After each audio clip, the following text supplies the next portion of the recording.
আসসালামু আলাইকুম, সবাইকে স্বাগতম। প্রিয় শিক্ষার্থী বন্ধুরা, যে এখানে একটি সমীকরণ আছে, এই সমীকরণের মান a প্লাস বি হবে, এটা প্রমাণ করতে হবে।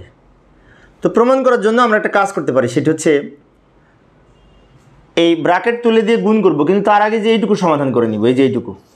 কারণ এই দুটো জোড়া নট আছে, তো জোড়ার উপরে যে নটটা আছে ওই নটটা ভেঙে যদি দুই খণ্ড করা যাবে, সেক্ষেত্রে ইনটুটা প্লাস হবে ডি মর্গেনের দ্বিতীয় উপপাদ্য অনুযায়ী। এটা রেখে দিলাম। আর এখানে A double naught plus B naught হবে, A double naught plus B naught হবে। আর এই বিটা রেখে দিলাম। ভালো করে লক্ষ্য করি, এই যে এইটুকু ভেঙে দুই খণ্ড করলাম। আমরা জানি ডি মর্গেনের দ্বিতীয় উপপাদ্য অনুযায়ী গুণের পূরক সমান পূরকের যোগফল। এই উপরের পূরকটা দুইটার উপরে আছে, তাই আমরা মাঝখানে যদি গুণ আছে, গুণের পরিবর্তে যদি প্লাস করি তাহলে এই নটটা ভেঙে দুই খণ্ড হবে ডি মর্গেনের দ্বিতীয় উপপাদ্য অনুযায়ী।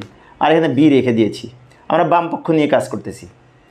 এবার পরের লাইনে কী করব, এ প্লাস বি হবে, এ ডাবল নটে কাটা যে এ হবে, প্লাস এখানে যা আছে রেখে দিলাম।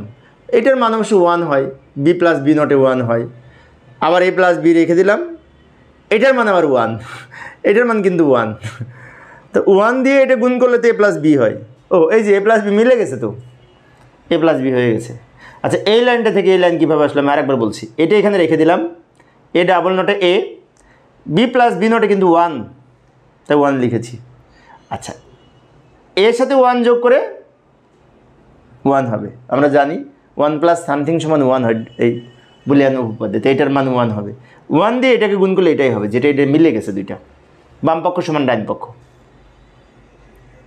তো প্রিয় শিক্ষার্থী বন্ধুরা, আমি অল্প অল্প করে আলোচনা করি শিক্ষার্থীদের অনুরোধে। আর এই অধ্যায়ের সৃজনশীল প্রশ্ন আমার ভিডিও ডেসক্রিপশনে দেওয়া আছে লিঙ্ক, ওখান থেকে তোমরা সৃজনশীল প্রশ্ন দেখে নিতে পারবে। ধন্যবাদ সবাইকে।